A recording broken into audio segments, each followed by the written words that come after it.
Beautiful people shouldn't have ugly children. That's what she said, holding 3 newborns she refused to name. One last glance. Take them. I don't want them. 17 years later, she walks into a grocery store and freezes. On a Vogue cover are the 3 girls she abandoned. Can you imagine the shock of seeing your past stare back at you? Stay with African Legacy Tales to uncover this incredible story. Take a breath, and let's dive in. Beautiful people shouldn't have ugly children. These words echoed in Ruth Mitchell's mind as she signed the final adoption papers, her hand trembling slightly. At 23, she had been one of New York's most promising new models, gracing the covers of fashion magazines with her porcelain skin, icy blue eyes, and platinum blonde hair. Now, 14 months after an unexpected pregnancy had temporarily derailed her career, she was free again, free from the 3 little girls who didn't look anything like her. Are you certain about this decision, Ms. Mitchell? The social worker, Mrs. Reynolds, peered at her over reading glasses. Her eyes didn't judge, but they seemed to search for something in Ruth's expression. Remorse, perhaps, or hesitation. Ruth straightened her back. They deserve a better mother than me, she said, the practice line flowing smoothly. Someone who can give them the love and attention they need. Not someone who flinched every time she looked at their dark skin, so different from her own, a permanent reminder of the brief relationship that had produced them. The truth was simpler and uglier. Triplets weren't part of her 5-year plan. Mixed-race children who looked nothing like her definitely weren't. And triplets who had been described by her own mother as unfortunately plain little things were the final straw. Her agent had called yesterday with news of a major campaign opportunity, her first chance to restart the career that had been on a meteoric rise before 3 unexpected heartbeats appeared on an ultrasound screen. What would you do if your dreams were slipping away? Keep watching African Legacy Tales to find out how Ruth's choice changed everything. The girls will be placed with a foster family temporarily, Mrs. Reynolds explained, placing the papers in a folder. We have a couple interested in adoption, but with 3 children at once. They'll stay together, right? Ruth interrupted. She might be giving them up, but she wasn't heartless. That was their agreement. We'll do everything possible, Mrs. Reynolds said without making promises. Ruth nodded, rising from her chair and smoothing her designer dress. She hadn't even asked to see them one last time. What was the point? After the birth, she'd tried for a year, really tried, hiring nannies and arranging her schedule around feedings. But every time she looked at those 3 little faces, she saw her shattered dreams, not her daughters. Contact information in case you ever change your mind. Mrs. Reynolds held out a card that Ruth took automatically, slipping it into her purse without looking at it. I won't, she said softly, then more firmly, I won't change my mind. Outside the building, Ruth took a deep breath of the crisp autumn air. Her phone buzzed with a message from her agent. Booking confirmed for Paris next week. You're back, baby. She smiled as she slid into a taxi, pushing down the tiny voice inside her that whispered of regret. By the time she reached her apartment, she had convinced herself that somewhere out there, 3 little girls would have a better life without her. 17 years passed in the blink of an eye. Ruth Mitchell, now 41, sat in her penthouse apartment overlooking Central Park, scrolling through her phone. Her career had exceeded all expectations: international campaigns, lucrative endorsements, even a successful skincare line bearing her name. She had everything she'd ever wanted. Almost everything. Did you see who landed the Celestial campaign? Her assistant Betsy asked as she walked in with coffee. The industry is buzzing about it. I don't keep up with newcomers, Ruth said dismissively, though the truth was she avoided looking at younger models these days. At 41, she was fighting a losing battle against time with more timeless beauty skincare campaigns and fewer high-fashion bookings. You'll want to see these 3, Betsy insisted, taking Ruth's phone and typing something. They're sisters, triplets, actually, and they're absolutely stunning. The word triplets struck Ruth like a physical blow. She never thought about the girls, had trained herself not to over the years. On the rare occasions they crossed her mind, she imagined them living ordinary lives somewhere far away. Certainly not in her world. Betsy handed the phone back, open to an Instagram page. They're called the Barrett sisters. This campaign is their big break, but they've been gaining attention for a while. Their story is incredible, raised in foster care until they were 7, then adopted by a single dad who. But Ruth wasn't listening anymore. She was staring at the screen at 3 young women with luminous dark skin, high cheekbones, and piercing eyes that seemed familiar, even though she'd never truly looked into them. The room seemed to tilt around her. It couldn't be them. It couldn't. Are you okay? You look like you've seen a ghost, Betsy said, concerned. Ruth's finger hovered over the screen, trembling slightly as she zoomed in on their faces. They were gorgeous, striking in a way that transcended conventional beauty, with a presence that commanded attention. Nothing like the unfortunately plain little things her mother had described. Their names, Ruth whispered. What are their names? Betsy looked puzzled. Angela, Andrea, and Sophia Barrett. They're 19 and absolutely killing it. Why? Angela, Andrea, and Sophia. The names on the birth certificates before Ruth had signed them away. The names she had chosen during a brief period when she tried to connect with the lives growing inside her. The phone slipped from Ruth's suddenly numb fingers, clattering to the floor. Get me everything you can find on them, she said, her voice hollow. Everything? Why the sudden interest? Betsy asked, retrieving the phone. Do you know them somehow? Ruth stared out the window at the city below, the life she had built for herself suddenly feeling as fragile as a house of cards.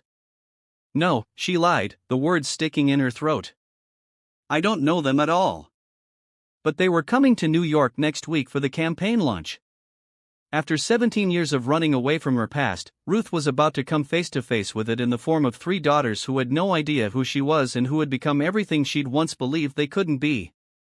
The Barrett sisters were everywhere. In the weeks since her discovery, Ruth couldn't escape them. Their faces smiled from billboards in Times Square, appeared in her social media feeds, and dominated industry conversations. Celestial Cosmetics had made a bold choice launching their Beauty Beyond Boundaries campaign with 3 unknown models, but the gamble was paying off spectacularly. Their backstory is marketing gold, Ruth overheard a colleague say at a photo shoot. Foster care to fashion royalty, and that father who adopted them, a high school art teacher with no fashion connections. He just let them follow their dreams. Ruth applied concealer to the dark circles under her eyes. She hadn't slept properly since seeing their faces. The more she learned about them, the more questions tormented her. After her assistant left that evening, Ruth opened her laptop and typed Barrett sisters interview into the search bar. Dozens of results appeared. She clicked on a recent television segment. The triplets sat side by side on a white couch, a study in harmony and contrast. Though identical in their bone structure, each had cultivated a distinct style. Angela, apparently the oldest by minutes, wore her hair in elegant braids and spoke with measured confidence. Andrea, the middle sister, had a short, bold haircut and gestured animatedly as she talked. Sophia, the youngest, had long curls and a quieter presence, but when she spoke, everyone listened. People always ask how we got discovered, Angela was saying. But honestly, it wasn't some magical moment. We've been working toward this since we were 15. Andrea jumped in. Dad made us finish high school first. Education before catwalks, that was his rule. But he also taught us photography and helped us build our portfolios. Sophia added softly, he's always believed in us. The interviewer leaned forward. You mentioned your unconventional family story in previous interviews. Would you mind sharing a bit of that with our viewers? The sisters exchanged glances, a silent communication passing between them. Our birth mother gave us up when we were babies, Angela said simply. We were in foster care until we were 7. Then Dad found us, Andrea continued with a bright smile. Best day of our lives. We don't know much about our biological parents, Sophia admitted, just that our mother was white and our father was black. Ruth's finger hovered over the pause button as the interviewer asked, have you ever wanted to find your birth mother? The question hung in the air for a moment before Angela answered. We used to talk about it when we were younger, but honestly, she made her choice. And we have Dad, Andrea added firmly. Sophia looked directly into the camera, her expression thoughtful. Maybe someday. I think everyone wonders where they come from, but we're not actively searching. Ruth closed the laptop, her hands shaking. They weren't looking for her. She should feel relieved, but instead, an unexpected hollowness spread through her chest. Her phone rang, startling her. It was her agent, Dave. "Ruth, darling, how are you?" His voice was too cheerful, which usually meant bad news. "What is it, Dave?" she asked wearily. "Well, you know the Celestial Cosmetics event next week, the big campaign launch?" Ruth's stomach tightened. "What about it?" "They want you there. They're bringing together different generations of models for a special announcement, and you're on their list." The room seemed to spin around her. "I can't." "What do you mean you can't?" "This is Celestial, Ruth. They're hinting at a timeless beauty spin-off campaign. It could be perfect for you." For her career, he meant at 41, those opportunities were becoming rare. "I'm not feeling well," she lied. "I might be coming down with something. The event is 10 days away." "Take some vitamin C and pull yourself together," Dave's voice softened slightly. "Is something else going on? You've been declining appearances lately." Ruth stared at her reflection in the dark computer screen. "I'll think about it," she said finally. After hanging up, she walked to her bedroom closet, pushing aside designer clothes until she reached the back wall. Behind a row of winter coats was a small safe. She turned the dial with practiced movements and opened it. Inside, beneath jewelry and important documents, lay a small, worn envelope she hadn't opened in years. She took it out with trembling fingers and sat on the edge of her bed. 3 birth certificates, a hospital bracelet, a single photograph. The picture showed 3 tiny newborns in the hospital, their dark skin contrasting with the white blankets they were wrapped in. Ruth wasn't in the photo. She'd asked the nurse to take it, feeling obligated to have at least one memento of the day. She had never looked at their faces carefully, not even then. But now she studied them, searching for traces of the striking young women they had become. Had those unfortunately plain little things always been beautiful, and she'd been too blind to see it? Her doorbell rang, jolting her from her thoughts. She quickly returned everything to the safe, closed it, and composed herself before answering the door. Betsy stood there with takeout bags. "Thought you might want dinner in company. You've been weird all week." "I'm fine," Ruth insisted, but stepped aside to let her in. As Betsy arranged containers on the kitchen counter, she chattered about industry gossip. "The Barrett sisters are doing an impromptu appearance at Bergdorf's tomorrow. Everyone's going crazy trying to meet them." Ruth nearly dropped the plate she was holding. "Tomorrow?" "Yeah, some meet and greet thing." "Why, do you want to go?" Betsy looked up, surprised. "I thought you weren't interested in the newcomers." Ruth turned away, busying herself with finding napkins. "I'm not. Just surprised they're doing public appearances already." "Their social media strategy is brilliant," Betsy continued, oblivious to Ruth's discomfort.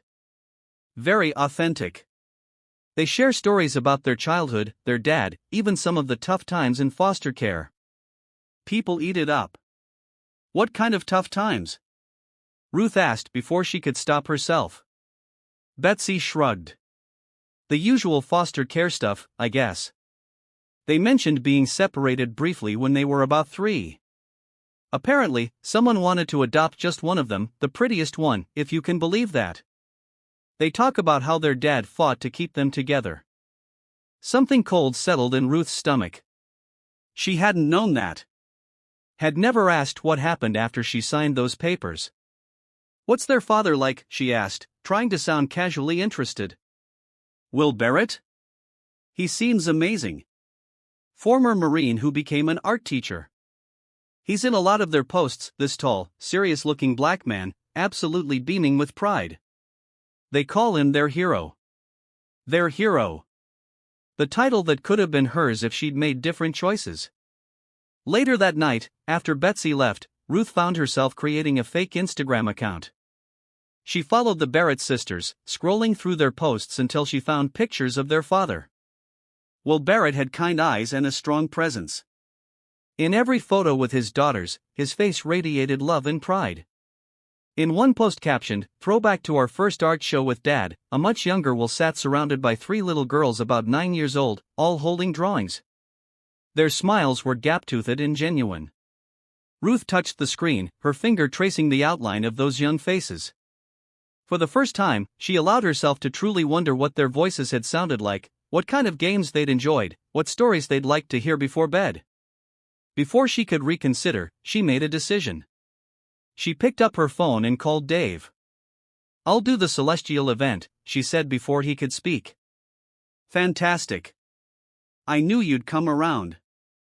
Your car will pick you up at—" "No," she interrupted. "I need you to do something else for me first. I want to go to Bergdorf's tomorrow." "The department store? Why?" Ruth took a deep breath. "There's someone I need to see." The crowd at Bergdorf Goodman was larger than Ruth had anticipated. Young women lined the cosmetics department, phones ready to capture a glimpse of the Barrett sisters. Security guards maintained order as excitement buzzed through the air. Ruth adjusted her oversized sunglasses and cashmere scarf, a poor disguise, but better than nothing. Being recognized would complicate things. She didn't have a plan beyond seeing them in person, truly seeing them, not through photos or videos. "They're coming," someone squealed, and the crowd surged forward. Ruth's heart hammered against her ribs as 3 graceful figures appeared, escorted by Celestial Cosmetics executives. In person, the sisters were even more striking, tall and poised, with that indefinable quality that separated models from beautiful people. Their skin glowed under the department store lighting, showcasing the very products they were promoting. They moved as a unit, connected by subtle glances and mirrored movements, a bond that 17 years apart from their birth mother hadn't broken. Ruth pushed forward slightly, positioning herself where she could see without being obvious. The sisters were taking turns speaking, their voices carrying over the crowd. "We're so grateful for this opportunity," Angela was saying, her voice confident and measured. "Representation matters in the beauty industry. We always dreamed of seeing faces like ours on beauty campaigns," Andrea added, gesturing enthusiastically. "Now we get to be those faces." Sophia, the quietest one, smiled and added, "And we're especially thankful to our dad, who taught us that our beauty was never defined by industry standards." The crowd applauded. A Celestial executive stepped forward to announce the schedule for autographs and photos. Ruth remained frozen in place, studying their faces, searching for traces of herself. Most people would never see the resemblance. The girls had clearly inherited their features from their father, but Ruth recognized her own smile on Angela's face, her hand gestures in Andrea's movements, her thoughtful pauses in Sophia's speech. The girls began moving along the line, taking photos with fans. Ruth found herself being pushed forward with the crowd. Panic rose in her throat. She wasn't ready for this, to be face to face with them. She turned to retreat, but the crowd had closed in behind her. "You're next," a young woman said, nudging her forward. Suddenly, Ruth was standing directly in front of Angela, whose professional smile faltered slightly as she studied Ruth's partially concealed face. "Hi there," Angela said, recovering quickly. "Thanks for coming today." Ruth couldn't speak. Up close, Angela's eyes were deep brown with flecks of amber, exactly like her father's had been, the father Ruth had briefly known during a 2-month romance that had changed her life forever. "Would you like a photo?" Angela prompted, looking slightly concerned at Ruth's silence. Yes," Ruth managed, pulling off her sunglasses automatically. Their eyes met directly for the first time in 17 years. Something flickered across Angela's face, not recognition, but a moment of curious assessment. "Have we met before?" Angela asked, her head tilting slightly. "You look familiar." Before Ruth could respond, Andrea bounced over. "The line's getting backed up," she said, then smiled brightly at Ruth. "Hi, let's take that picture." The 3 sisters gathered around Ruth while a Celestial assistant held up a phone. Ruth stood rigid, hyper-aware of Sophia's gentle hand on her elbow, Andrea's arm casually draped across her shoulders, Angela's curious gaze still studying her face. "Smile," the assistant called. Ruth forced her lips to curve upward. The camera flashed. "Thank you for your support," Sophia said softly as Ruth prepared to move on. "Wait," Angela said suddenly, her brow furrowed. "I'm sorry, but I really feel like I know you from somewhere. Are you in the industry?" Ruth's mouth went dry. "Yes," she said. "I'm a model." Ruth Mitchell. Recognition dawned on Andrea's face. "Oh, I've seen you in the Eternity skincare ads. You're gorgeous." "Thank you," Ruth managed, her voice barely audible. Angela was still looking at her intently. Of the three, she seemed to have the strongest intuition, a quality Ruth herself possessed. "We should move along," the celestial assistant interrupted apologetically. "Many more fans waiting." Ruth nodded and stepped away, her legs unsteady. She'd survived. They hadn't recognized her as anything more than another model. The relief was overwhelming, yet mixed with an unexpected disappointment. As she turned to leave, she heard Sophia say quietly to her sisters, she seemed emotional. "Should we?" "Part of the job," Angela responded. "People project a lot onto models." Ruth hurried away, pulling her sunglasses back on as tears threatened. She hadn't expected to feel this raw ache, this sense of loss for relationships that had never formed. Outside, she gulped the cool air, leaning against the building's stone facade. Her phone buzzed insistently in her purse. It was Dave. "Ruth, where are you? Did you go to Bergdorf's? How was it?"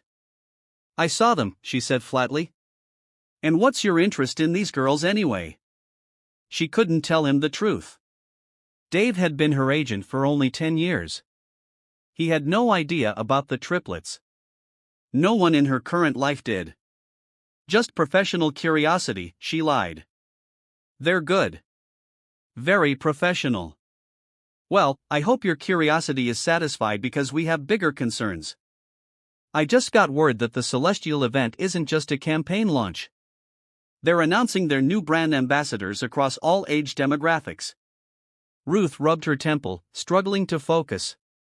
And your name isn't on the list, despite my best efforts. The oldest model they're featuring is 35. They're going younger, Ruth. She should be devastated by this news. 6 months ago, she would have been, but now it seemed distant and unimportant compared to what she'd just experienced. "Why do they still want me at the event?" she asked. "They're bringing together models from different eras for a celebration of beauty through the decades. Basically, they want you there as a representative of the past while they focus on their future." The past. That's all she was now, a relic of beauty standards that were evolving beyond her. "I need to think about this," she said, ending the call before Dave could protest.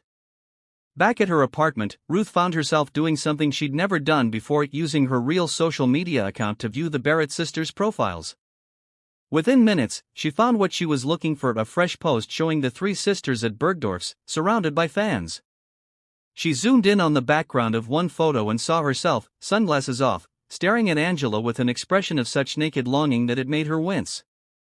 Anyone who knew their connection would immediately understand what they were seeing. Thankfully, no one did, except perhaps Will Barrett. The thought struck her suddenly. The girl's adoptive father would know what their birth mother looked like. After all, he'd seen the adoption papers, maybe even her picture. If he saw this photo. The doorbell rang, startling her. She wasn't expecting anyone. Through the peephole, she saw a tall black man in his 50s with close-cropped gray hair and a serious expression. Her blood turned to ice. It couldn't be. How would he have found her address? With a trembling hand, she opened the door.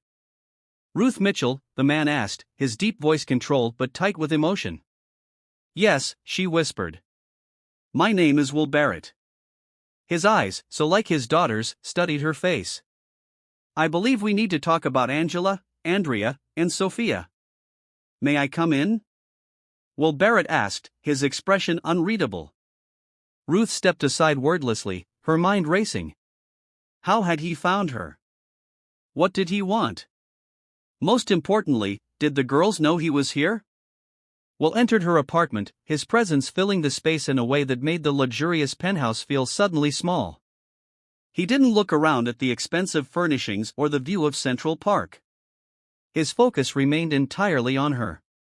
"Please sit down," Ruth offered, gesturing toward the living room, finding refuge in basic hospitality.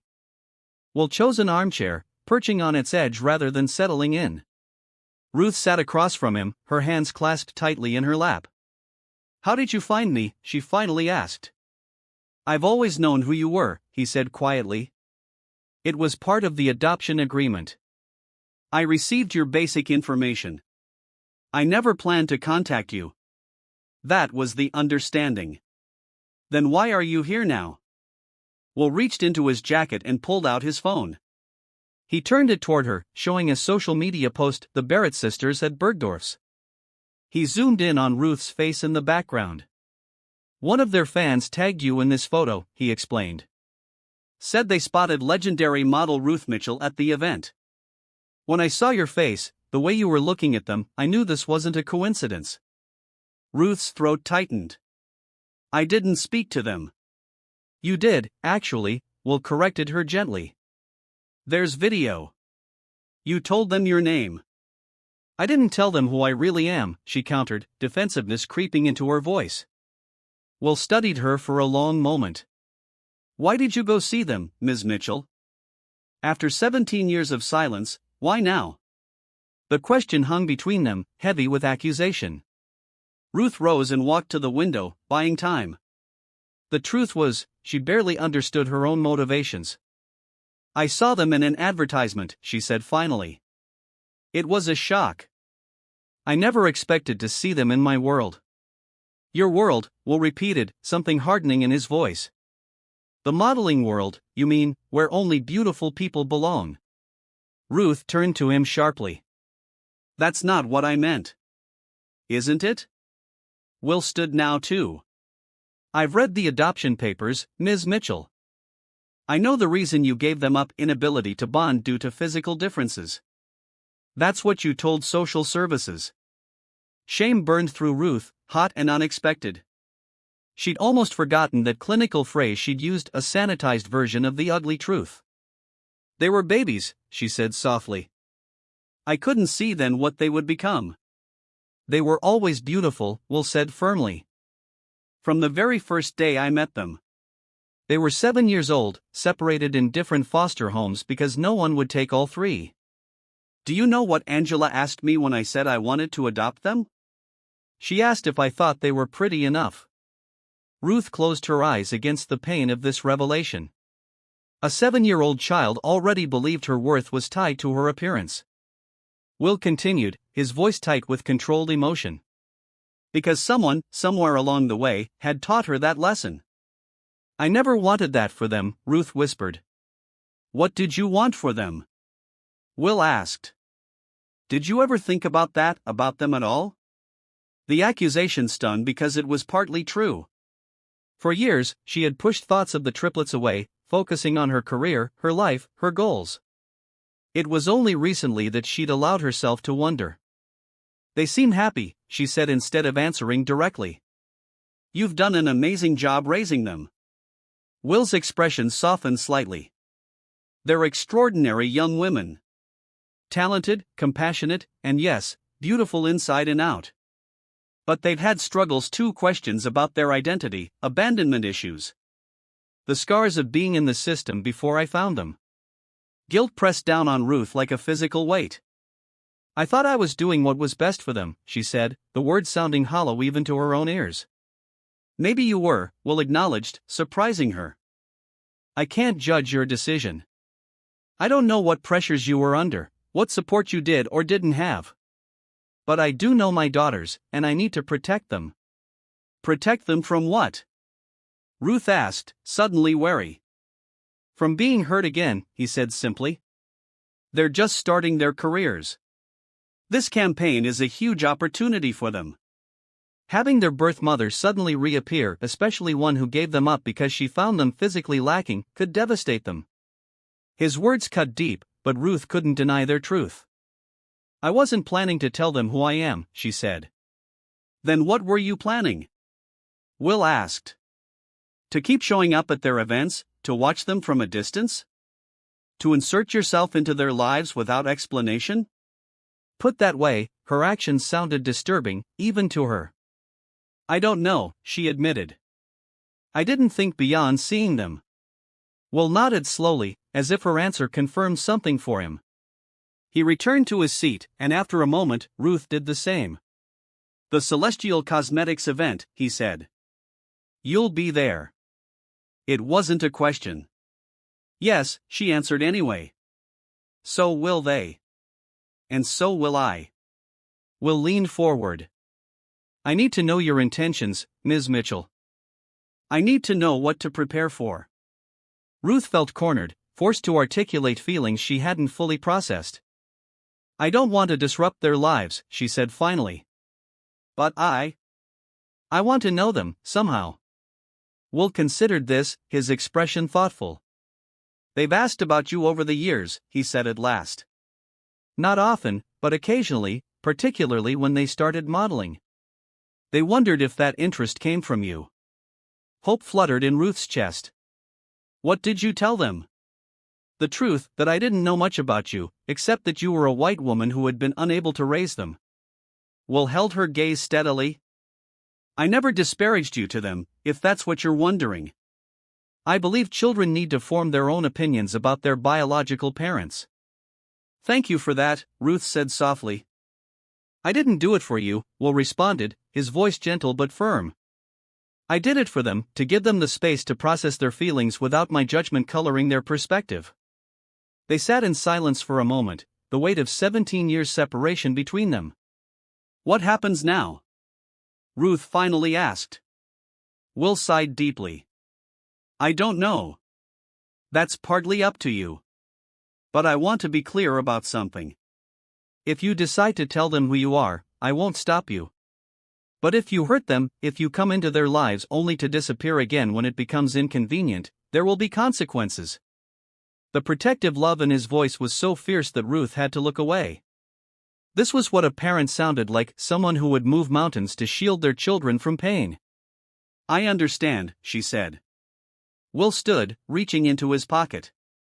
He pulled out a business card and placed it on the coffee table between them. My number, he explained. Call me before you make any decisions. He moved toward the door, then paused. One more thing, he said, turning back. The girls have a half-brother. My son, Andre, he's 15. I adopted him after the girls. He's extremely protective of his sisters. With that final revelation, he left, closing the door quietly behind him. Ruth sank back onto the couch, Will's business card before her like a challenge, a door to a possible future she had never imagined. His last words echoed in her mind, a reminder that the triplets had a family, a complete one that had formed in her absence. Her phone pinged with a notification. It was Betsy texting about the Celestial event preparations next week. Attached was a preliminary seating chart for the gala dinner. The Barrett sisters would be seated at the main table, front and center. Ruth Mitchell was assigned to a table at the back of the room with other models from previous decades. The morning air at Pier 62 carried a hint of autumn crispness. Ruth stood at the edge of the photo shoot area, a visitor's badge clipped to her designer coat. True to his word, Will had arranged for her to observe the Barrett sisters' photo shoot, though he'd made it clear she would be introduced only as an industry veteran if anyone asked. The setting was spectacular, a sleek yacht against the Hudson River backdrop, with Manhattan's skyline providing a dramatic canvas. Celestial Cosmetics had spared no expense for their new campaign. Ruth watched from a distance as the triplets arrived together, greeting the crew with genuine warmth rather than the practiced charm many models adopted. They moved with easy confidence, professionals, despite their youth. They insisted on arriving themselves instead of using the car service. Will's voice came from beside her. They still take the subway sometimes, despite my objections. They say it keeps them grounded. Ruth nodded, not trusting herself to speak as she watched the makeup artists begin working on the girls. Each sister received slightly different styling: Angela elegant and sophisticated, Andrea bold and edgy, Sophia soft and romantic. They're naturals, Ruth observed after a while. Not just beautiful, but they understand how to work with the camera. Will smiled slightly. They'd been practicing since they were 13, staging photo shoots in our backyard. I taught them about lighting and composition from an art perspective, but the modeling, that must come from somewhere else. The implication hung between them that talent might be the one thing the girls had inherited from Ruth. How much do they know? She asked quietly. About me, specifically. Will hesitated. They know you were young, that you were a model. They've asked if I knew your name over the years, and I've always been honest that I did, but would share it only when they were adults if they wanted. Have they asked? Now that they're adults? Not yet, Will said. I think they're focused on building their own identities first. The photo shoot began in earnest, the sisters taking turns posing individually before coming together for group shots. Their chemistry was undeniable, three distinct personalities that somehow formed a perfect whole. They're so connected, Ruth murmured.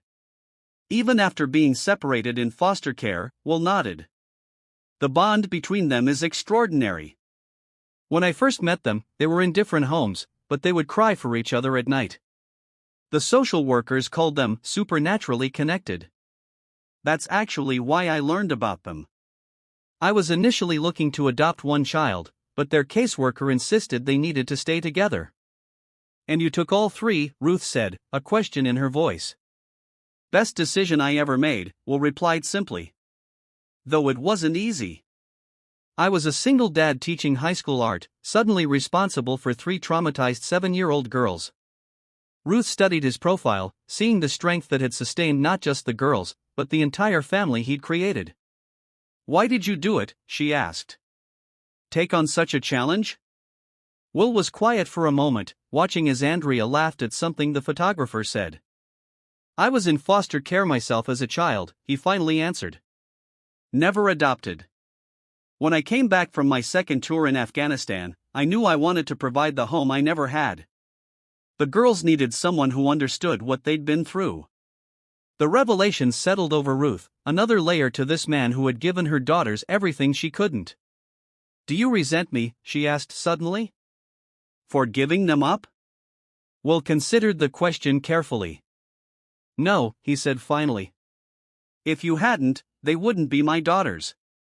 But I've sometimes been angry about how they internalized that abandonment, the message they received that they weren't worthy of being kept. The words stung, but Ruth nodded. She deserved that truth. On set, the photographer was directing the sisters into a new pose on the yacht's bow, facing the city skyline. Their profiles were striking against the bright morning sky. They've had offers from Paris and Milan after this campaign launches, Will said. Their career is about to go international. They're ready, Ruth observed. You can see it in how they handle themselves. They are, Will agreed. But they're still young women finding their way. Fame changes things. That's partly why I wanted you to see them today, to understand that they're at a pivotal moment. Whatever you decide about your place in their lives will impact that trajectory. Ruth's phone vibrated with a text from Dave. Need to discuss celestial event urgently. Call me. She ignored it, focusing instead on the scene before her. The sisters had finished their individual shots and were now being photographed together, their arms around each other, three variations on a single beautiful theme. In that moment, Ruth saw clearly what Will wanted her to see, their completeness without her. I don't want to disrupt their lives, she said quietly. But seeing them now, I can't simply walk away again. Will nodded, as if he'd expected this response. I know, he said. But you need to be absolutely certain about what you want and what you can offer them. They've had enough uncertainty. The celestial event is in 3 days, Ruth said. Will you tell them about me before then? That depends on you, Will replied. On what you decide. But understand this, if you come into their lives, it needs to be for them, not for you, not to ease your conscience or satisfy your curiosity. Before Ruth could respond, commotion erupted on set. A young black teenager had arrived, his school backpack still slung over one shoulder. The triplets' faces lit up simultaneously as they spotted him. Andre, they called out in unison, waving enthusiastically. Will smiled. My son, he explained to Ruth. He had a half day at school. Ruth watched as the boy made his way toward his sisters, who immediately enveloped him in hugs, despite the makeup artist's protests about smudging their work. Andre's face showed the unique blend of embarrassment and pleasure that only a teenage boy surrounded by doting older sisters could express. They adore him, Will said softly.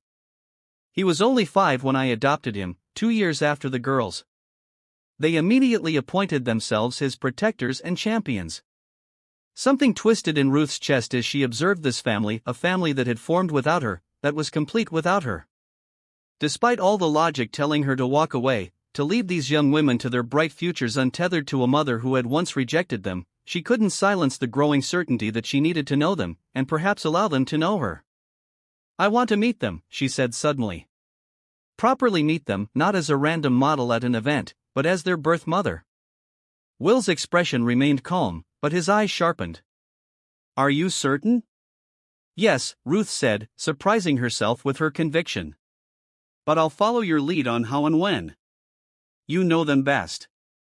Will studied her for a long moment, as if assessing her sincerity. The celestial event isn't the right setting for that revelation, he said finally. Too public, too many emotions at play. But perhaps after, if you're still certain. On set, the photo shoot was concluding. The sisters were reviewing images with the photographer, Andre now sitting nearby, playing a game on his phone but clearly pleased to be included in his sister's world. I should go, Ruth said, suddenly feeling like an intruder on this family scene. Thank you for allowing me to watch today. Will nodded. Think carefully about what you want, Ms. Mitchell, and what they need. Those two things might not be the same. As Ruth turned to leave, her eyes met Angela's across the distance. The young woman paused, that same curious expression from Bergdorf's crossing her face, recognition without understanding. She whispered something to her sisters, who both looked up at Ruth. Ruth froze, uncertain whether to wave or pretend she hadn't noticed their attention. Before she could decide, Will stepped forward, gesturing her to continue walking. Not yet, he said quietly. Give yourself time to be completely sure. She nodded and turned away, feeling the weight of the girl's gaze on her back as she walked away for the second time in their lives. But this time, she was already planning her return. The Celestial Cosmetics event transformed the Metropolitan Museum's Temple of Dender into a glittering celebration of beauty across generations. Crystal chandeliers cast a warm glow over the ancient Egyptian temple, now surrounded by New York's elite from the fashion and beauty industries. Ruth arrived early, her silver gown catching the light as